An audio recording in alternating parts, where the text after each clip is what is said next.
I want to become an IPS, but I have one fear about politicians.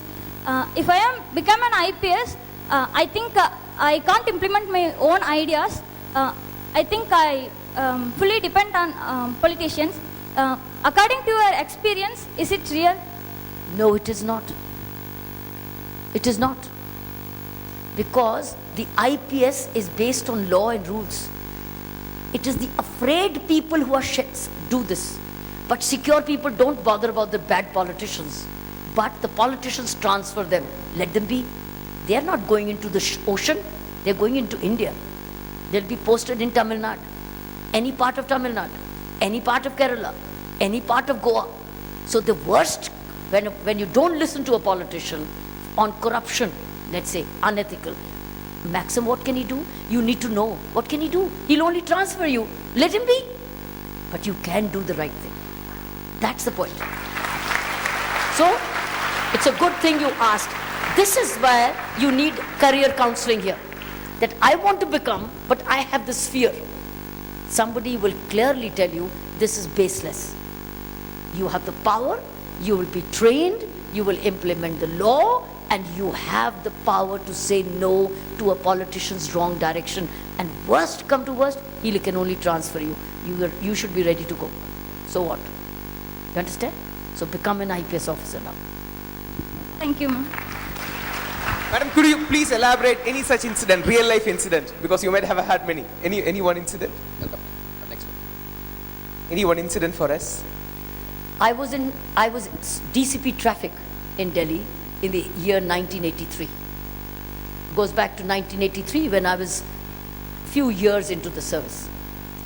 And I was in charge of the entire Delhi traffic management. And my directions to my policemen was, do not spare anybody who's making a traffic violation. And Delhi is full of VIPs, isn't it? Anybody who then in 80s owned a car had to be a VIP, a rich person, connected person, related person, or a bureaucrat, or a politician's son or a daughter, or a relative.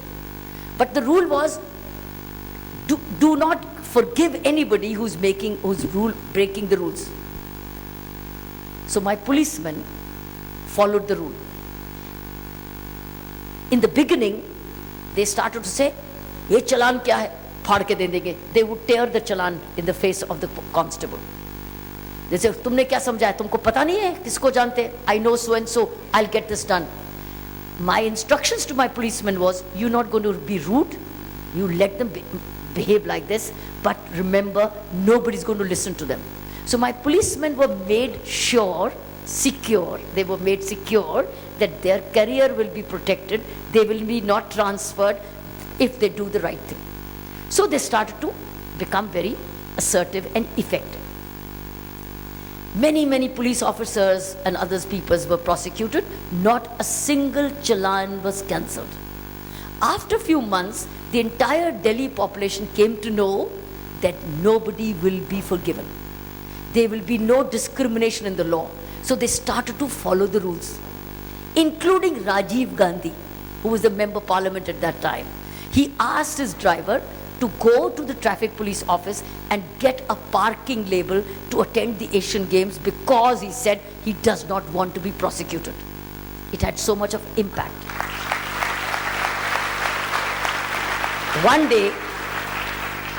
One day, my traffic policeman was doing patrolling in Connaught Place, and I was enforcing parking laws very effectively. In fact, during that time, in 1982, I was not called Kiran Bedi. I was called Crane Bedi, because I had deployed so many cranes to remove wrongly parked cars. So one day, my police officer with a crane was patrolling Connaught Place. And there was one car which was blatantly violating the parking laws. So he went to that car and said, "Go into the parking lot, you are blocking the road." He said, "Who are you?" He said, "I'm telling you, could you please go to the parking lot and get your work done, whatever you want, otherwise I will remove this car with this crane." Because the crane would lift it and remove it. It would, you know, you've seen a crane? So it would lift it and tow it away. He said, करके दिखाओ. तुमको पता नहीं मैं कौन हूं, करके दिखाओ.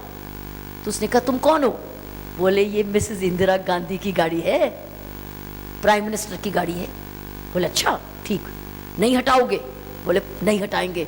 He brought the crane, he hooked it and he removed it.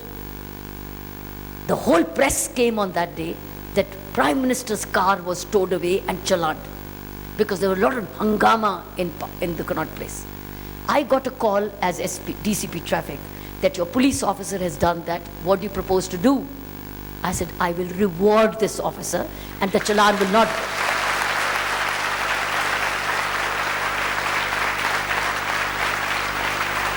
So this is answering your question. This is what I could do because I had the power of the law. You understand that? This was in the month of August 1983. And next year, within 3 months, they transferred me out of traffic police. I went to Goa. I did not mind that. But today it's history that if any time, any DCP traffic challaned a Prime Minister's car, it was August 16th, 1983 by Kiran Bedi.